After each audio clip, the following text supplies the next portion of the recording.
My name is Olivia Barnes, and at 67 years old, I never thought my own son Thomas would betray me like this. We were once so close he was my world after his father died. But last month, he abandoned me in a crumbling house deep in the Oregon woods, telling me it was what I deserved. What he never expected was that I would discover the truth hidden within those rotting walls. When he finally called me 45 times in panic, screaming, "Mom, what did you do?" it was already too late. I would love to know where you all are watching from today. If my story resonates with you, please hit that like button and subscribe to hear more stories of survival and redemption from someone who has lived long enough to learn the hard way. I spent 40 years as a nurse at Portland General Hospital. 40 years of night shifts, holiday work, and endless compassion for strangers while raising my son alone. My husband James died when Thomas was only 8. A sudden heart attack, they said, though looking back there were signs something else was wrong in his life. But I had no time to question anything back then. I had a young boy to raise and bills to pay. I poured everything into Thomas. Every extra penny went to his education. While other nurses took vacations, I picked up extra shifts to pay for his soccer camps, his college application fees, and eventually helped with the down payment on his first condo. I was so proud when he graduated with his business degree, though even then I noticed he rarely mentioned his father. In my career, I witnessed thousands of people at their most vulnerable. I held their hands during the worst moments of their lives and celebrated their recoveries. I thought this made me perceptive, able to read people well. How wrong I was about my own flesh and blood. Retirement hit me harder than expected. Suddenly, the constant motion of hospital corridors was replaced with the quiet of my small apartment. My arthritis, which I had ignored for years, became impossible to dismiss. My doctor also mentioned some concerns about my occasional memory lapses. Nothing serious, just the normal fog that comes with advancing age. I dismissed his concerns, but Thomas seized upon them. "Mom, you mixed up your medications twice last month," he reminded me during one of his increasingly rare visits. I wanted to tell him it was because I was distracted, thinking about how he never brought his children to see me anymore, not because my mind was failing. Thomas had become successful beyond my wildest dreams. His real estate development company specialized in luxury properties along the Oregon coast, each project bigger and more exclusive than the last. His office downtown had his name on the door, in gold letters, Thomas Barnes, CEO. How his father would have beamed with pride. Or would he have recognized something in Thomas that I missed? When Thomas married Stephanie 8 years ago, I tried to embrace her as a daughter. She was beautiful, sophisticated, and clearly ambitious. She managed the marketing for his company, her perfect smile plastered across billboards advertising Barnes luxury properties. From the beginning, there was a coolness between us. She called me Olivia instead of Mom, commented on my sensible clothes, and seemed to view me as a relic from Thomas's humble past rather than family. I noticed the changes in Thomas gradually. The calls became shorter, the visits less frequent. When they did come by, they would glance at their watches, making excuses about meetings and social engagements. Their children, my grandchildren, became almost like strangers coached to give quick hugs before retreating to their tablets and phones. Last Christmas, Thomas gave me a medical alert bracelet. Not a scarf, not a book, not a framed photo of the grandkids, but a plastic bracelet with a button to push if I fell. "For your safety, Mom," he said, but his eyes were already on his phone checking emails. That was why I was so surprised when he called me on a Tuesday morning in April, his voice warm with an enthusiasm I had not heard in years. "Mom, I have something amazing to show you," he said. I just acquired this incredible property, and I immediately thought of you when I saw it." My heart leapt. For years I had mentioned wanting to move somewhere smaller, more manageable, perhaps closer to them. Was this his way of making amends? "It has all this history," he continued. "It belonged to Dad's family years ago. I think you will find it fascinating." I should have questioned why he had never mentioned this family property before. I should have wondered why, after years of minimal contact, he was suddenly enthusiastic about spending time with me. But hope is a powerful narcotic, especially when administered by someone you love. I packed my overnight bag carefully. A change of clothes, my medications neatly organized in their containers, my favorite cardigan against the spring chill. I even brought along a small gift for Thomas, a fountain pen that had belonged to his father. I had been saving it for the right moment, and this felt like a reconciliation. Before leaving, I called my neighbor, Martha, to water my plants and check on my cat. "Thomas is taking me to see a property," I told her, unable to keep the pride from my voice. "Something that belonged to his father's family." "That sounds nice," she said, but there was hesitation in her voice. "Will Stephanie be there too?" "I assume so," I lied, realizing he had not mentioned her or the children. "Call me when you get there," Martha said. "You know I worry." I promised I would never imagining that this simple promise would later save my life. Thomas arrived at exactly 9 in the morning driving his black Range Rover. He wore casual clothes rather than his usual business suit, which immediately struck me as odd. Thomas wore his success like armor, rarely seen without his custom-tailored jackets and Italian shoes. "Ready for an adventure, Mom?" he asked, taking my bag and placing it in the trunk with uncharacteristic care. The first hour of our drive was almost like old times. Thomas asked about my friends, commented on how well I looked, and shared amusing anecdotes about his children. He avoided mentioning Stephanie, and I did not ask. This felt like my special time with my son, a reconnection I had been craving. "So, where exactly is this place?" I finally asked, as we left the suburbs behind and headed east toward the Cascade Mountains. "About another hour," he said vaguely. "It is a bit remote, but that is part of its charm. Wait until you see it, Mom. So peaceful." As the cityscape disappeared and the forest grew denser around us, Thomas became quieter. His initial animation faded, replaced by a tense focus on the road ahead. The smooth highway gave way to a state road, then to a county road, and finally to a gravel path barely wide enough for his luxury vehicle. "Thomas, this is very remote," I observed, trying to keep my tone light as we bumped along the rough road, my arthritis protesting each jolt. "That is the point, Mom. Total privacy. No neighbors, no noise, just nature." His knuckles were white on the steering wheel, contradicting the calm in his voice. After nearly 3 hours, much longer than the about an hour he had promised, we turned onto what was little more than a dirt trail. The trees here were ancient towering pines that blocked much of the sunlight, creating a premature twilight, despite it being just past noon. "Almost there," Thomas said, but there was no warmth in his voice now.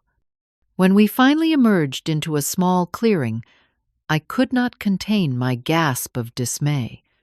The house before us was not the charming cottage his words had led me to imagine.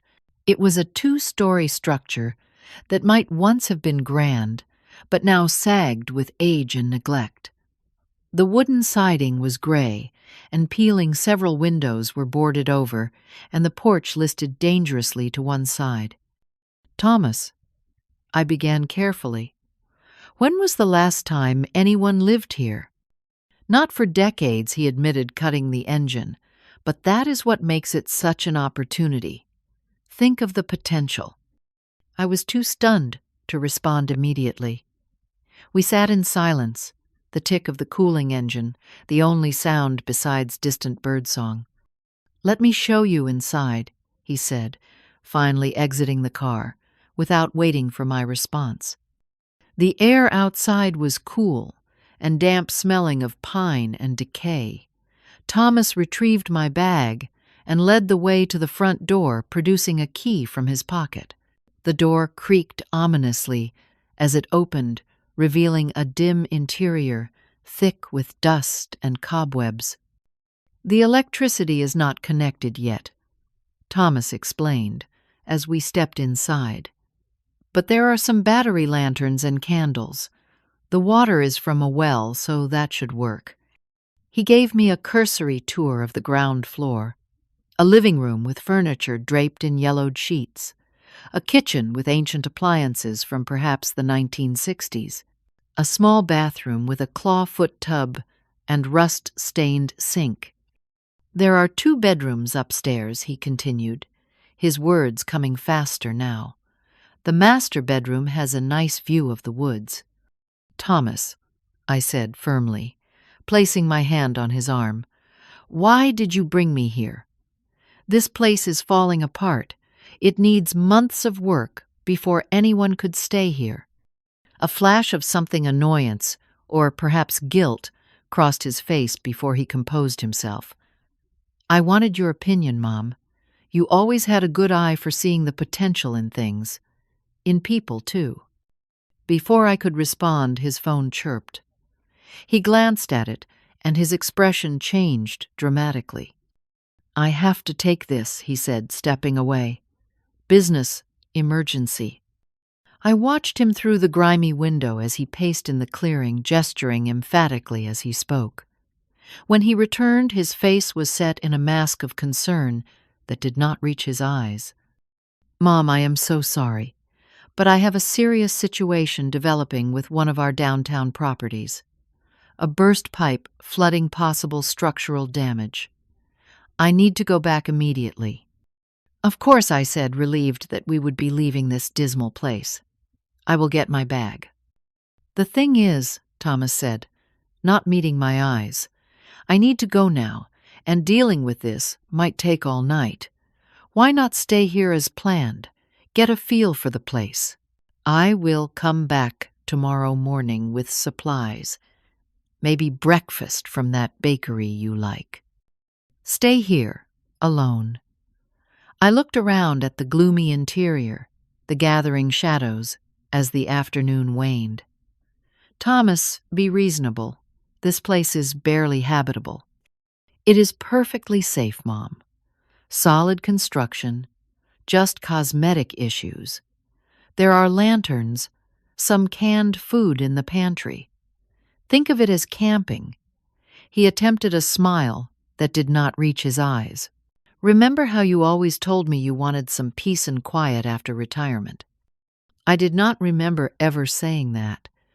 What I had wanted was to be closer to my family, not isolated in a decaying house in the wilderness. "Thomas, I would really prefer to come back with you. We can visit again when the place is more prepared." His face hardened slightly. "Mom, I brought you all this way because I thought you would appreciate seeing Dad's family history.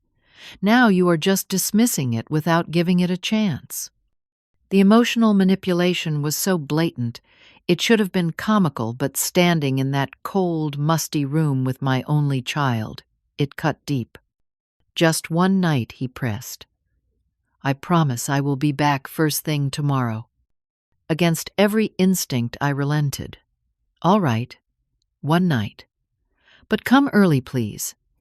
The relief on his face was palpable. He showed me where the lanterns were, pointed out the canned goods in the pantry, and demonstrated how to work the old-fashioned pump for the well water. "Cell service is spotty," he warned, "but you should be able to get a signal on the second floor if you need to call."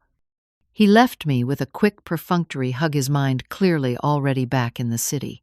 As I stood on the decrepit porch and watched his Range Rover disappear down the dirt track, the sound of the engine faded until all that remained was the whisper of wind through pine needles and the growing weight of solitude. I told myself he would return tomorrow as promised. I told myself this was just a misunderstanding, a thoughtless moment from a busy man. I told myself many things as the shadows lengthened and the old house creaked and settled around me. None of them prepared me for the truth I would discover or the days of abandonment that lay ahead. With Thomas gone and the forest quickly darkening around the property, I had no choice but to make the best of my situation. I located one of the battery-powered lanterns he had mentioned and began a more thorough exploration of the house. My nursing career had taught me to be methodical in crisis. Assess the situation, identify resources, develop a plan, execute it calmly. The living room contained furniture that might have been fashionable in the 1970s, all covered in dusty sheets that released clouds of particles when disturbed. The kitchen was marginally better. The ancient refrigerator was of course not running, but the gas stove had a box of matches nearby. I experimentally turned one of the knobs and was surprised when I heard the faint hiss of gas. At least I could heat water if needed. The pantry thankfully did contain food, as Thomas had claimed: canned beans, soup vegetables, and fruit. Some packages of crackers sealed in plastic, all with expiration dates from the previous year. Not ideal, but safe enough for a single night. I made my way upstairs, carefully testing each step before putting my full weight on it. The second floor had 2 bedrooms and another bathroom, all in the same state of dusty neglect. The larger bedroom, presumably the master, contained a bed with a bare mattress that smelled of mildew. The second, smaller bedroom was set up almost like an office, with an old desk and filing cabinet. It was in this room that I found the first truly interesting thing in the house. A drawer in the desk contained photographs, dozens of them apparently from the 1960s and 70s. To my shock, I recognized my late husband James, in several of them much younger than when I had known him. He stood with a group of people beside this very house, though it looked well maintained then, with fresh paint and flower boxes in the windows. Why had James never mentioned this place to me? We had met when he was in his 30s, and he had told me his parents were dead and he had no family properties. According to Thomas, this house had belonged to his father's family. Another lie in what I was beginning to realize was a foundation built on deception. I continued exploring, my initial fear giving way to curiosity. In the master bedroom closet, I found boxes of men's clothing from decades ago, along with paperwork and ledgers. Most significantly, I discovered a leather-bound journal wedged behind the filing cabinet in the smaller bedroom. By this time, darkness had fully descended, and I decided to make myself as comfortable as possible. I brought the least musty blankets I could find to the living room couch, heated some canned soup on the gas stove, and settled in with the journal and photographs by lantern light. The journal belonged to someone named Harold Barnes, apparently James's father, my father-in-law, a man James had told me died before he finished high school. The entries began in 1950 and continued for nearly 20 years. They detailed the family business, a logging operation that had owned significant tracts of forest in this area, including old-growth timber that would now be worth a fortune. As I read further, a disturbing picture emerged. Harold described conflicts with his son James over the business, especially as environmental regulations began to restrict logging in the late 1960s. James had apparently wanted to sell the land to developers, while Harold insisted on keeping it in the family. The final entries from 1969 mentioned Harold's decision to place the most valuable assets, including land deeds, stock certificates, and cash, in a secure location on the property. "James will never find it," he wrote. not until he learns the value of patience and stewardship. If he cannot respect our family legacy, he will not profit from it. I sat back, the implications hitting me like a physical blow. If Harold had hidden valuable assets somewhere on this property, and if James had never found them, they would still be here.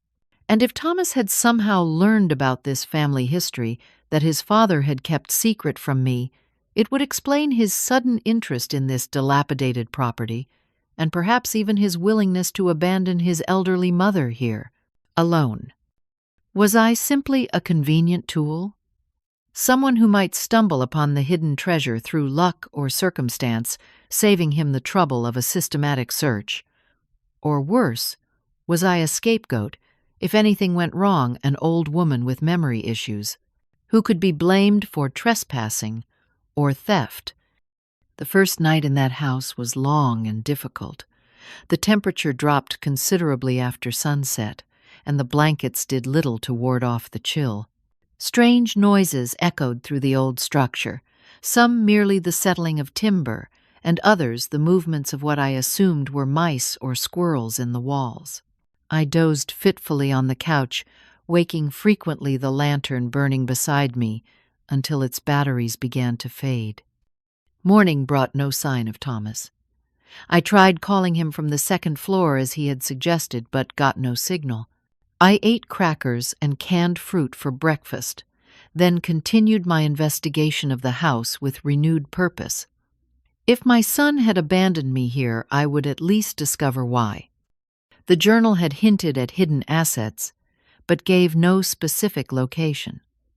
I searched the most obvious places, first looking for loose floorboards, hollow walls, or hidden compartments in furniture. Nothing. By midday, with still no sign of Thomas, I expanded my search to the perimeter of the house, examining the foundation and the small detached shed about 30 yards from the main structure. The shed proved to be a treasure trove of information, though not the treasure itself. It contained old business records for Barnes' timber maps of the property and surrounding areas, and correspondence between Harold and various business associates. Most importantly, I found letters between Harold and his lawyers discussing the creation of a trust for his grandchildren, funded by the proceeds from the sale of timber rights to specific parcels. Grandchildren that at the time did not yet exist. I had never known that James came from money or owned valuable land. He had worked as a mid-level manager at an insurance company, and we had lived comfortably, but modestly. Had he never found his inheritance? Or had he hidden it from me for some reason?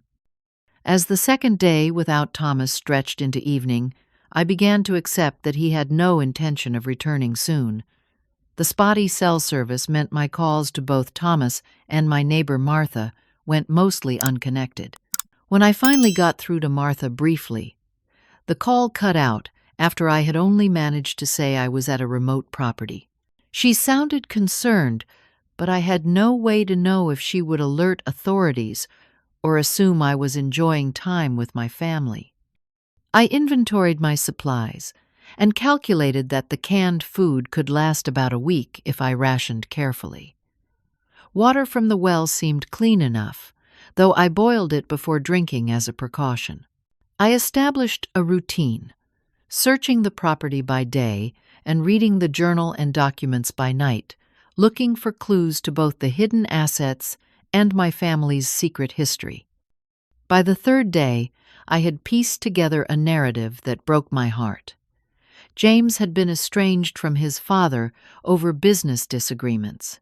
Harold had hidden the family's most valuable assets before his death, leaving clues that only a worthy heir would understand.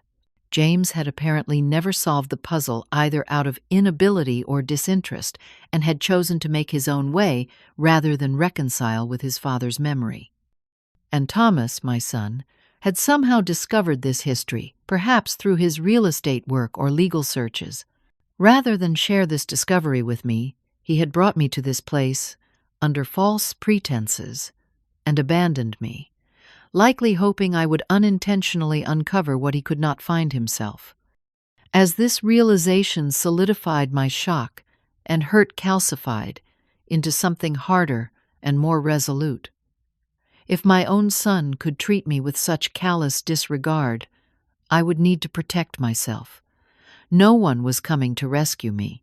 I would have to save myself, and perhaps, if I was clever enough, secure the future that my husband and son had denied me. The fourth morning dawned cold and gray, a light rain pattering against the weathered roof. My calls to Thomas continued to go straight to voicemail, confirming what I already knew in my heart: he had abandoned me here, perhaps planning to return only when it suited his purposes. I had settled into a survival routine.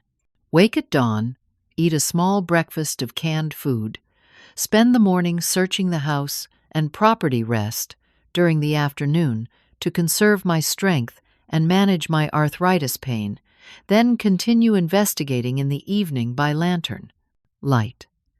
I had discovered that by standing on a specific corner of the upstairs balcony, I could sometimes get enough cell signal to attempt calls, though rarely did they connect. On this rainy morning, I decided to focus my exploration on the shed again.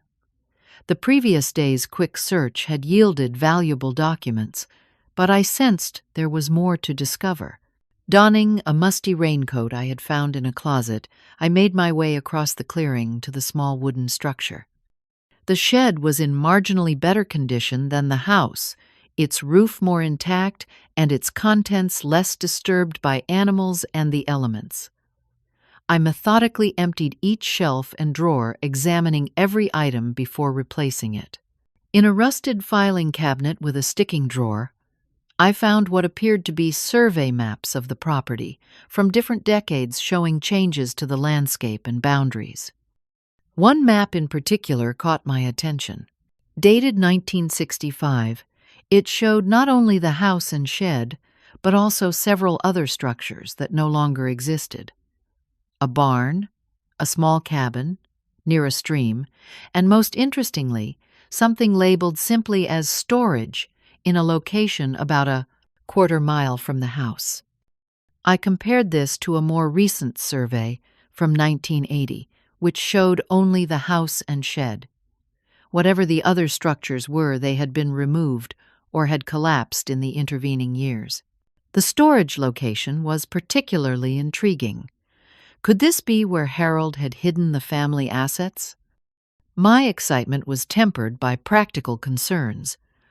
A quarter-mile might not seem far, but for a 67-year-old woman with arthritis in unfamiliar forest, it presented a significant challenge. Additionally, even if I found the location on the map, there might be nothing left above ground to mark it.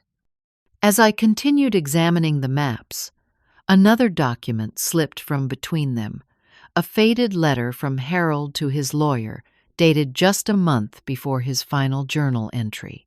It referred to a contingency plan for the materials stored in the auxiliary site and mentioned that access information is secured in the main house where only family would think to look. This confirmed my suspicion that valuable assets were indeed hidden somewhere on the property. It also suggested that the clues to find them were in the house itself, hidden in a place that would only be meaningful to family members. I returned to the house, my mind racing with possibilities. If Harold had wanted to leave clues only family would recognize, where would he place them? What knowledge would he expect to be passed down through generations? As I pondered this question, I also began to understand more about Thomas's recent behavior. During one of my calls that actually connected for a few moments, I had reached his assistant rather than Thomas himself. Before the call dropped, I overheard her mention concerns about the downtown project financing falling through. This, combined with snippets from business papers I had found in Thomas's briefcase that he had carelessly left behind, painted a picture of a man in financial trouble. Thomas's company, which projected an image of success and luxury, appeared to be overleveraged and facing cash flow problems. A recent development had gone significantly over budget, and investors were threatening to pull out. Thomas needed money, and quickly, to save his business and his reputation. This explained the sudden interest in his grandfather's property and the family history he had previously ignored. It explained why he would leave his mother alone in a dilapidated house in the woods. Desperation had overridden decency. While this knowledge hurt deeply, it also gave me clarity and purpose. Thomas had brought me here because he needed what was hidden on this property. But he had underestimated me, assuming I was just a frail old woman who would either fail to find anything or would immediately turn any discoveries over to him out of maternal love. He did not know that 40 years as a nurse had taught me to be observant, methodical, and when necessary, tough as nails. He had forgotten the strength that had carried me through raising him alone after his father died, working night shifts and overtime to provide him with opportunities. He had forgotten, or perhaps never truly known, who his mother was. On the 5th day, as I was examining the fireplace in the living room for any hidden compartments, I noticed something odd about the mantelpiece. The ornate wooden beam that served as the mantel was decorated with carved symbols that I had initially taken for simple decorative elements, flowers and leaves.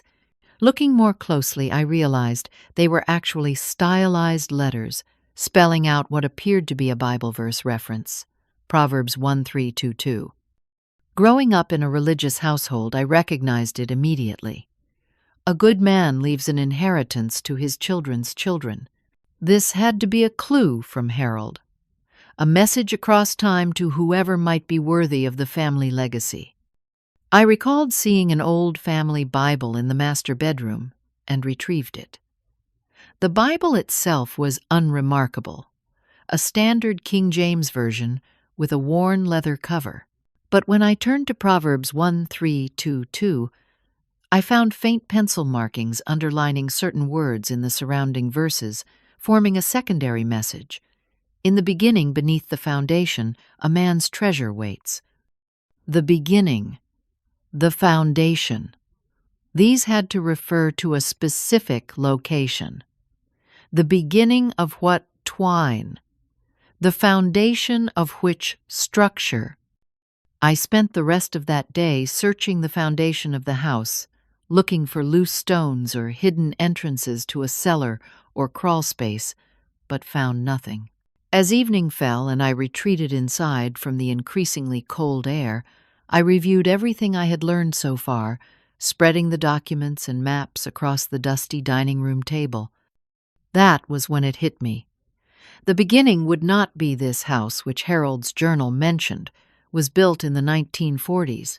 The beginning would be the original family homestead, the place where the Barnes family had first settled in this area in the late 19th century. I returned to the maps, looking for any indication of an older structure. On the earliest survey from 1910, I found it a small square labeled Original Cabin Site, about 100 yards east of the current house. According to the maps, nothing had been built on that location since the original cabin had been removed, likely when the newer, larger house was constructed.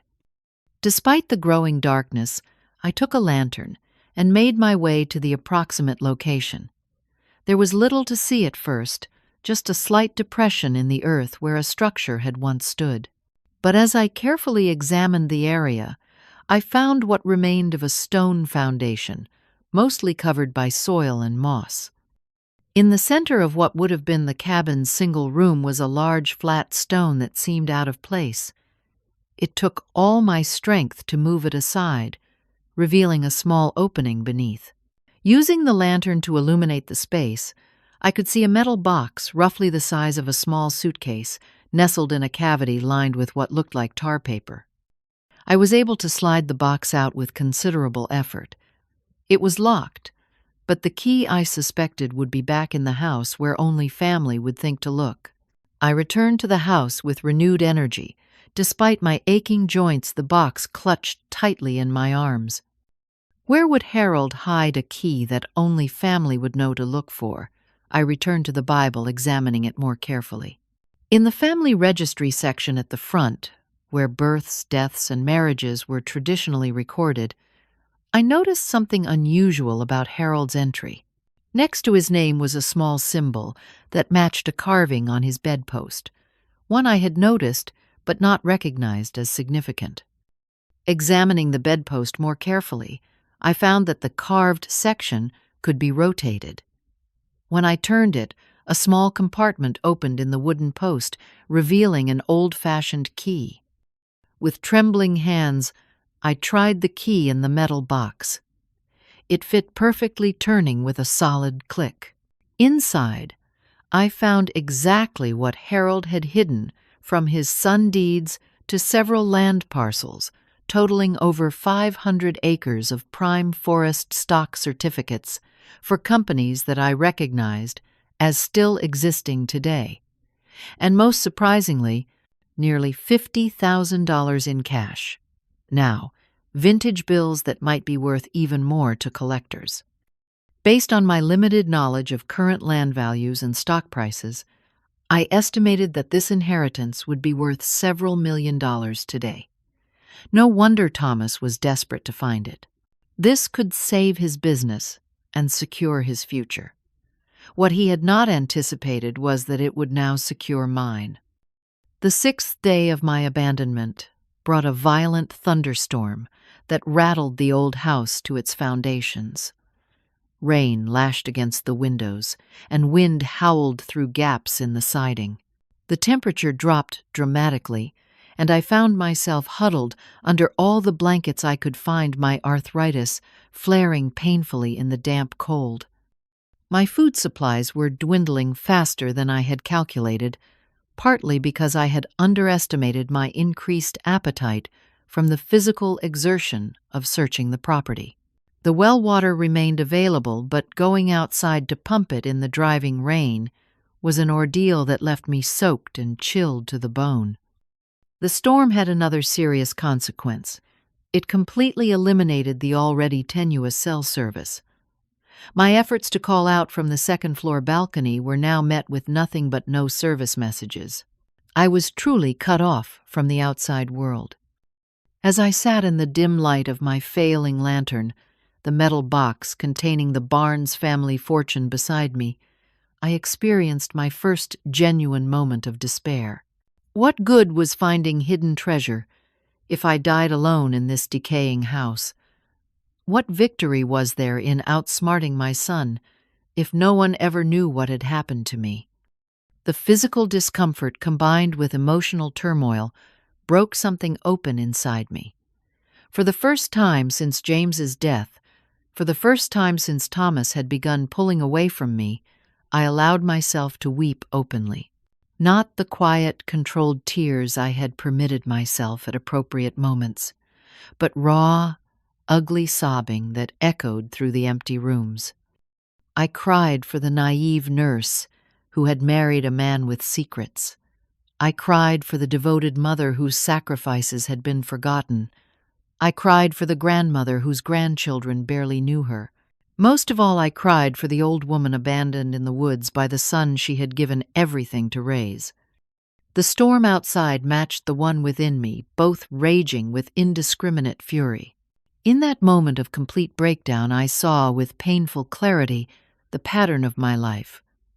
I had always put others first, always been the caretaker, the supporter, the one who handled everything. And where had it gotten me? Alone, in a cold, dark house, with nothing but bitter realizations for company. I do not know how long I sat there, emptying decades of suppressed grief and rage. It might have been hours. When the tears finally stopped, I felt hollow, scraped clean of all emotion. The storm outside had quieted somewhat, though rain still fell steadily. In that strange, empty calm, a new feeling began to emerge. Something unfamiliar, yet powerful resolve. I had spent my life caring for others. First my patients, then my husband, then my son. I had the skills to survive, to heal, to persevere. I had found what generations of barnsmen had failed to find, not because I was lucky, but because I was thorough, observant, and determined. I was not just an abandoned old woman, I was a force to be reckoned with. In that moment, I made a decision that would change everything. I would not just survive this ordeal, I would emerge from it transformed. I would use what I had discovered to secure my future on my terms. Thomas had brought me here, assuming I was a pawn in his game. He would discover I was actually a queen, capable of movements he had never anticipated. With newfound determination, I began to formulate a plan. First, I needed to ensure my physical survival for however long it took to execute the next steps. The storm had shown me how vulnerable I was to the elements in this dilapidated structure. I systematically went through the entire house again, this time looking not for hidden treasures, but for practical resources. In a closet under the stairs that I had previously overlooked, I found old camping equipment, including a sleeping bag that, while musty, was much warmer than the blankets I had been using. There was also a camp stove, with a small propane tank which would allow me to heat food and water without relying on the kitchen stove. More importantly, I discovered a waterproof tarp and duct tape, which I used to seal the worst leaks in the roof over one corner of the living room, creating a dry space for myself. I moved the most comfortable furniture into this area, establishing a command center of sorts. Next, I focused on securing the valuable documents and cash I had found.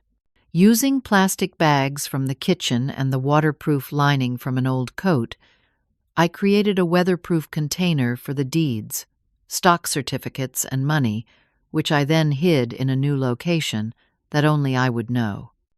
As I worked, I kept thinking about the hidden key that had opened the metal box.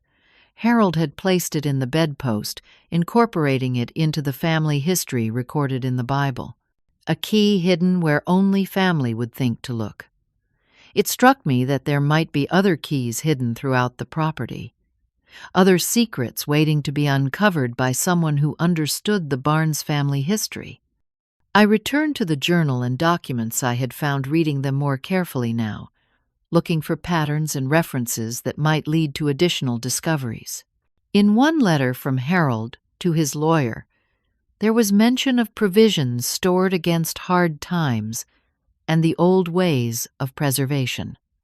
This sparked a memory of something I had noticed on the property maps, a small symbol near the stream that I had initially taken for a surveyor's mark.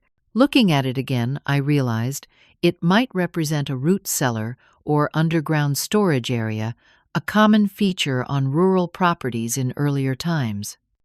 Despite my arthritis screaming in protest, I decided I needed to investigate this possibility immediately. The rain had slowed to a drizzle, and I was driven by both curiosity and necessity. If there was indeed a storage cellar on the property, it might contain food or other supplies that could make my continued stay more sustainable. Using the maps as a guide, I made my way to the location, about 200 yards from the house, near the small stream that ran through the property. At first I saw nothing but undergrowth and fallen leaves. But as I carefully cleared away some of the vegetation, I found what appeared to be a small earthen mound with a weathered wooden door set into one side, almost entirely concealed by decades of forest growth. The door was swollen with moisture and difficult to open, but with persistent effort, I managed to pull it free. Steps led down into darkness. Using my lantern, I descended carefully into a surprisingly large underground room with shelves lining the walls. To my amazement, the shelves held dozens of glass jars of preserved fruits and vegetables, home-canned decades ago, but still sealed, and according to my nursing knowledge of food safety, likely still edible if the seals had remained intact. There were also bags of rice and beans stored in metal containers that had protected them from rodents, though I would need to check carefully for insects or mold before consuming them. Most valuable of all, I found a battery-powered radio, old but potentially functional, if I could find batteries that fit. This discovery changed everything. With these supplies, I could survive for weeks if necessary, giving me time to fully develop and implement my plan. As I gathered some of the preserves to take back to the house, I felt something I had not experienced since before Thomas abandoned me a sense of control over my situation. That evening, as I ate a meal of home-preserved peaches and beans that, while simple, was far better than the dwindling canned goods I had been rationing, I finalized my strategy. Thomas had abandoned me here, thinking I would either perish or be so grateful for rescue that I would hand over anything I found. He had not counted on my resilience or my intelligence. He had not realized that in bringing me to this place of his grandfather's secrets, he had given me the power to reclaim my life on my terms. I looked at the legal documents I had found, the deeds and stock certificates worth millions. I thought about the son who had left me to possibly die alone in the woods. I considered what 40 years as a nurse had taught me about human nature, both its capacity for cruelty and its potential for growth. By the light of my lantern, with the storm finally past and stars beginning to appear through breaks in the clouds, I made peace with what I needed to do. It would not be easy, and it would change my relationship with Thomas forever. But it was necessary not just for my survival, but for my dignity and self-respect. For the first time since arriving at the old house in the woods, I slept deeply, and without fear, the path ahead of me clear at last. On the morning of the 7th day, I awoke to sunshine, streaming through the grimy windows. The storm had fully passed, leaving the forest washed clean and the air smelling of pine and damp earth. More importantly, my cell phone, which I checked out of habit each morning, showed a single bar of service, the first connection to the outside world I had had in days. I immediately went to the upstairs balcony, where reception was strongest, and called Martha, my neighbor. To my immense relief, she answered on the second ring. "Olivia, thank God," she exclaimed. "I have been worried sick. You never called after you left with Thomas." "Martha," I said, speaking quickly, "in case the connection failed, I need your help. I am at an old property in the woods, and Thomas left me here nearly a week ago. I have been stranded." "What? That is outrageous. Have you called the police?" "No, and I do not want to, yet," I replied. "I need a different kind of help. Do you remember my friend Eleanor, who used to work with me at the hospital? The one who became a lawyer?" "Yes, the tall woman with the silver hair. She came to your retirement party." "That is her. I need you to call her for me. Tell her I need her to come to this address with a notary public. It is urgent. And Martha, please do not tell anyone else about this, especially not Thomas if he contacts you." I gave her the address and directions as best I could, then quickly explained what had happened. The call dropped twice, but I was able to reconnect and finish, conveying the essential information before losing signal completely. Now I had to wait and hope that Martha would come through. In the meantime, I continued organizing the documents I had found and preparing for what would come next. I knew that at some point, Thomas would return either out of genuine concern when he could not reach me, or more likely to see if I had found what he was looking for. I needed to be ready for that moment. Around noon on the 8th day, I heard the sound of vehicles approaching. Peering through the window, I saw Eleanor's sensible sedan, followed by another car I did not recognize. I stepped onto the porch, my heart pounding with relief and anticipation. Eleanor, a tall, commanding woman in her 60s, with a crown of silver hair, emerged from her car and rushed to embrace me. "Olivia, this is absolutely unconscionable," she said, her lawyer's vocabulary infused with personal outrage. "Thomas left you here alone for a week." "He did," I confirmed, "and I have quite a story to tell you." The other car contained the notary public, a young man named David, who looked somewhat bewildered by the remote location and dilapidated house. Eleanor had also brought her paralegal, a sharp-eyed woman called Janet, who immediately began setting up a portable printer on the hood of the car. Inside, I showed Eleanor everything I had discovered: the journal, the documents, the deeds, and stock certificates. Her eyes widened as she examined them. "These appear genuine," she said. "Some of these companies have grown significantly since these certificates were issued, and this land, given its location and timber resources, would be extremely valuable today." "That is what I thought," I said. "Can you help me secure legal control of these assets?" "They rightfully belong to the Barnes family, of which I am a member by marriage. Since my husband is deceased and apparently never claimed his inheritance, I believe I have rights to at least a portion as his widow." Eleanor considered this. Inheritance law can be complex, but given the circumstances, including Thomas's unconscionable treatment of you, we have several viable options.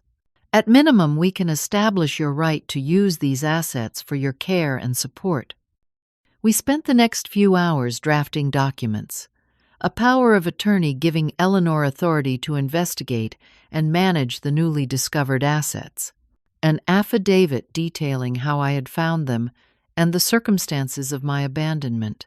Most importantly, a trust document placing the assets under legal protection with myself as the primary beneficiary, and conditions for how Thomas and his children might eventually benefit, provided certain requirements were met. The notary officially witnessed my signatures, giving the documents legal weight. Janet photographed everything and created digital copies that Eleanor would secure in her office. "What now?" I asked when we had finished. "Now," Eleanor said with a grim smile, "we wait for Thomas to return. Janet and David will leave to file these documents immediately, but I will stay with you.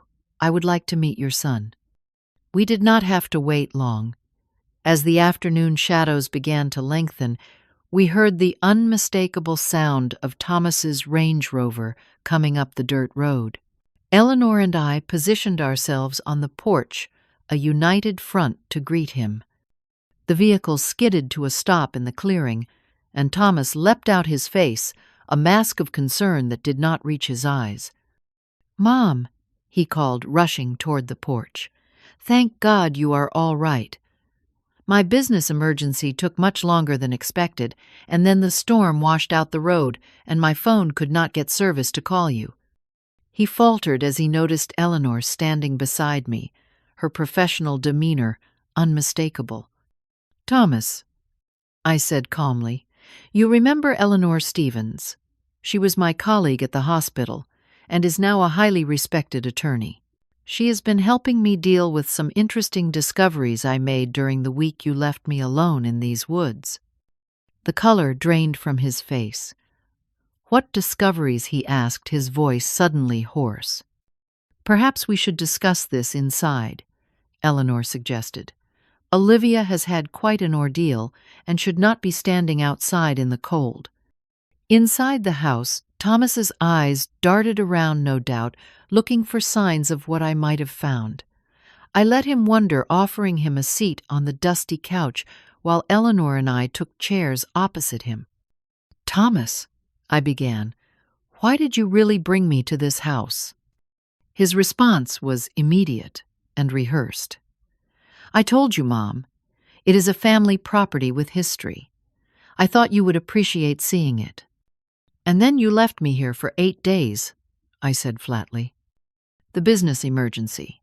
The storm," he began, but I held up my hand. "Please do not insult my intelligence. You abandoned me here in a house with no electricity, limited food, and unreliable cell service. The question is, why? Thomas's composure cracked slightly. I do not know what you are talking about. I planned to come back the next day, but got delayed. For 8 days, Eleanor interjected. Without sending help or checking on your elderly mother. That could be considered elder abuse, Mr. Barnes. At the mention of potential legal consequences, Thomas's demeanor changed. His shoulders slumped, and a calculating look entered his eyes. Fine, he said. I have been under enormous pressure lately. The downtown project is failing. Investors are pulling out. Stephanie and I are having problems. I needed some time alone to figure things out. So you left your mother in an abandoned house in the woods to have alone time. Eleanor's tone dripped with skepticism. Thomas shifted uncomfortably. I knew she would be fine. Mom is tougher than she looks. That is true, I said quietly. I am much tougher than you gave me credit for. Tough enough to find what you were really looking for. His head snapped up. What do you mean? I found your grandfather's journal, Thomas.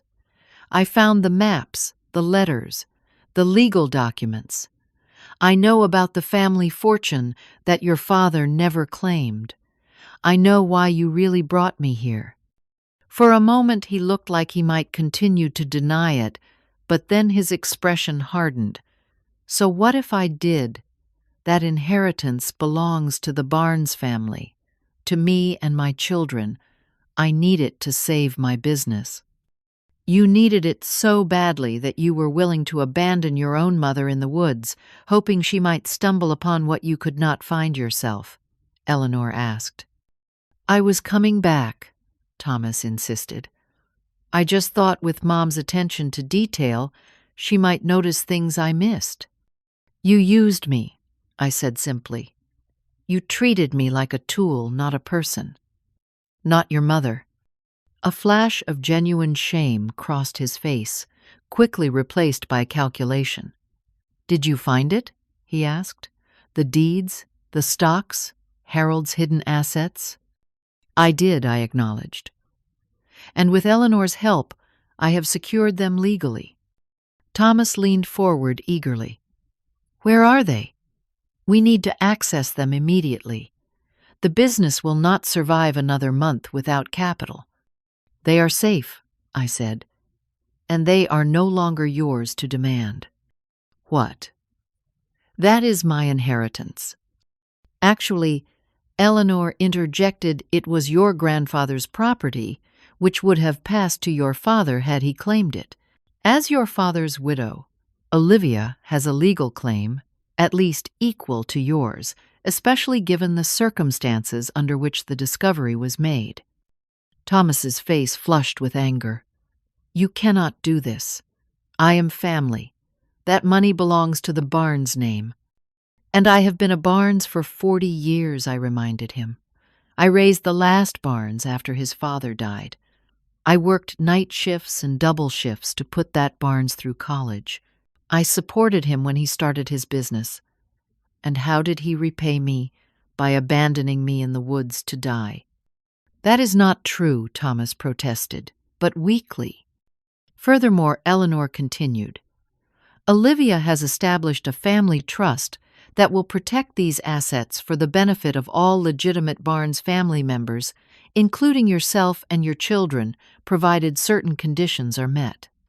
What conditions? Thomas demanded. I looked my son directly in the eyes. First, you will never treat me or anyone else this way again. Second, you will use only a portion of the assets to stabilize your business, not the entire inheritance. The rest will be preserved for your children's education and for my care as I age.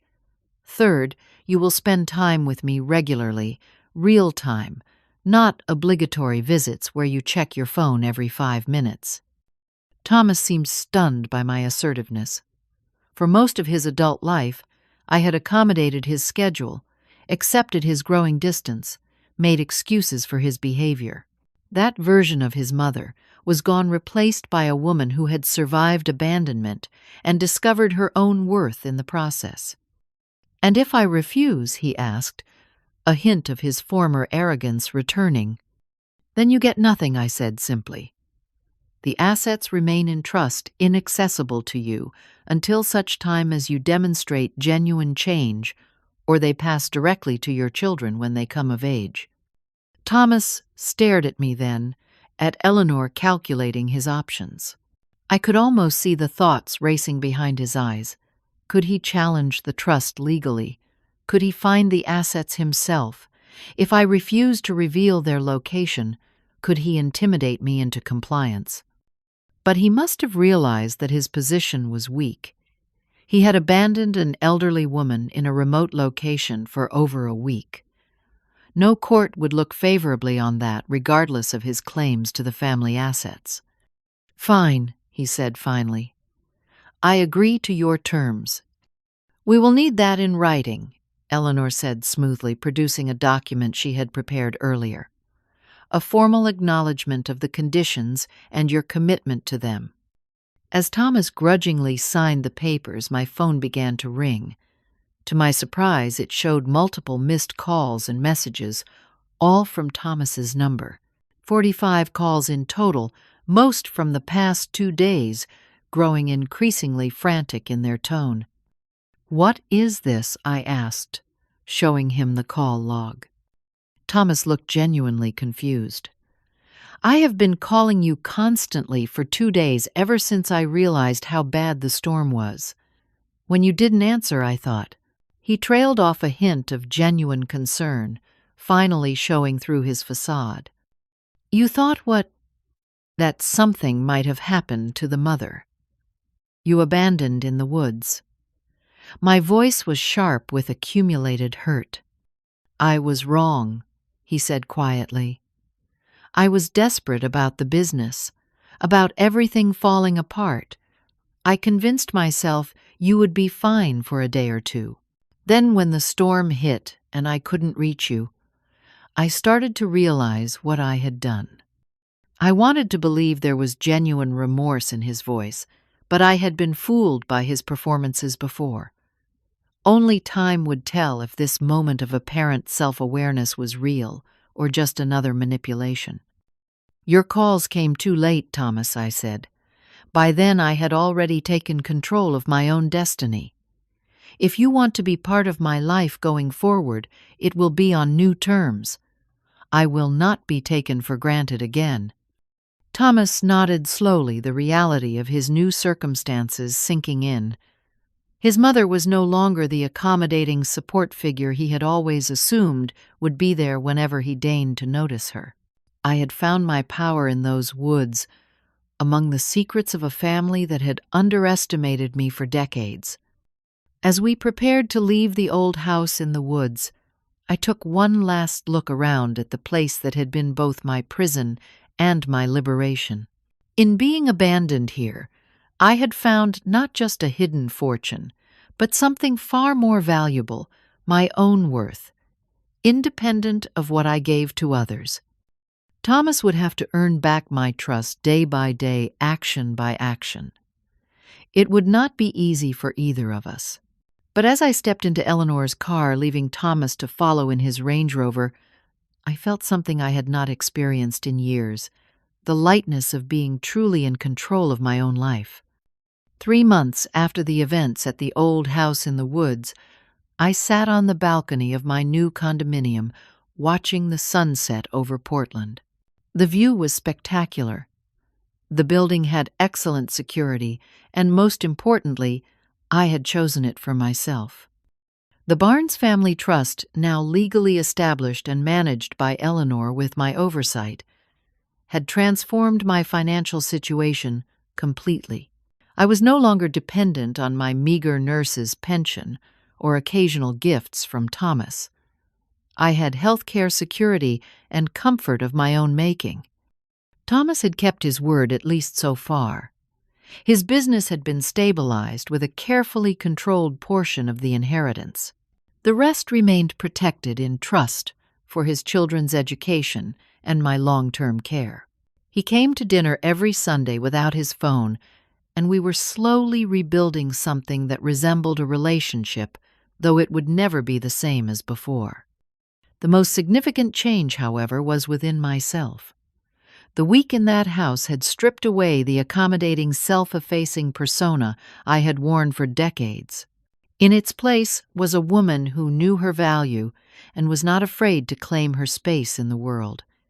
I had reconnected with friends from my nursing days, many of whom had been surprised and delighted by my transformation.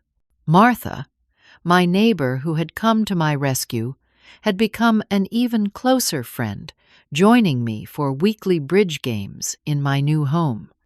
Most unexpectedly, I had found a new purpose. Using a portion of the trust funds designated for my discretion, I had established a small foundation focused on supporting elderly individuals facing housing insecurity or family estrangement. We called it Second Spring, reflecting my own late-in-life renewal. The foundation work brought me into contact with others who had experienced abandonment or neglect by family members, and I found that my story, shared carefully and with appropriate privacy, gave hope to those who felt invisible, discarded. Stephanie Thomas's wife had initially been furious about the trust arrangement, seeing it as an attack on what should have been their inheritance. Over time, however, as she witnessed the positive changes in Thomas as he worked to meet the conditions I had set, her attitude had softened somewhat. Our relationship remained formal, but the open hostility had subsided. My grandchildren, too, were adjusting to the new family dynamic. At first confused by the sudden increase in visits to Grandma's new place, they gradually became more comfortable with me as I made space for them in my life, on my terms, not as an afterthought to their busy schedules of activities and playdates. One evening, as Thomas prepared to leave after our weekly dinner, he paused at the door. "Mom," he said, uncharacteristic hesitation in his voice. "I have been meaning to ask you something." "What is it?" I kept my tone neutral, our new relationship still too fragile for complete ease. "The deeds and stock certificates you found, did Dad know about them? Did he ever mention anything to you?" I considered the question carefully. I believe he knew they existed, but not where to find them. "The journal suggested that Harold hid everything because he felt your father wasn't ready to handle the responsibility. Perhaps by the time your father might have been ready, the rift between them was too great for him to go looking." Thomas nodded slowly. "So he chose to make his own way instead." "Yes," I agreed, "just as I have now chosen to make mine." A flash of understanding crossed his face. "I never saw you as your own person, did I? You were always just my mother, defined by what you did for me." It was the most insightful thing he had said in our entire relationship, and it gave me hope that perhaps the changes I was seeing in him were more than surface compliance with the trust conditions. "That is how many children see their parents," I acknowledged. "The problem comes when they never outgrow that perspective." "I am trying," he said simply. "I know. That is why we are having dinner every Sunday." After he left, I returned to the balcony with a cup of tea, reflecting on the journey that had brought me to this point. The betrayal had been devastating, but the liberation that followed had been worth every moment of fear and pain in that old house in the woods. I had learned that it is never too late to discover your own strength. I had learned that the bonds of family, while powerful, must be built on respect and reciprocity to truly nurture both parties. Most importantly, I had learned that my worth was inherent, not dependent on what I gave to others or the roles I played in their lives. The greatest irony was that Thomas, in abandoning me, had inadvertently given me the opportunity to find myself. In his desperate attempt to secure the family's financial legacy, he had forced me to claim my rightful place as more than just his supportive mother, but as a Barnes, in my own right, with all the strength and resilience that entailed. As twilight deepened into night, I thought about Harold, the father-in-law I had never met. Had he somehow known that the true worthy heir to his legacy might not be his son or grandson, but the woman who had dedicated her life to caring for others? Had he intentionally created a puzzle that required not just intelligence, empathy and patience to solve? I would never know for certain, but I like to think that somewhere Harold was pleased with how things had turned out. His family legacy had not been squandered, but was now being used to help others, while securing the future for generations to come. The phone calls, all 45 of them, that had come too late to save Thomas from the consequences of his actions, had ultimately been unnecessary. I had never needed rescuing. I had needed to discover that I could rescue myself. As for Thomas, only time would tell if the changes I was seeing were lasting or merely performative. Either way, I would be fine. I had found strength in abandonment wisdom, in betrayal, and ultimately freedom in being underestimated. Have you ever had to find your own strength in a moment when others let you down, or discovered your worth only after being taken for granted? I would love to read your stories in the comments below. Sometimes our greatest transformations come when we are forced to stand alone. If this story touched you, please give it a like and subscribe to hear more tales of resilience and renewal. Share it with someone who might need to be reminded of their own strength today. Thank you for listening to my story, and remember that it is never too late to begin again, to reclaim your power, and to write a new chapter for yourself.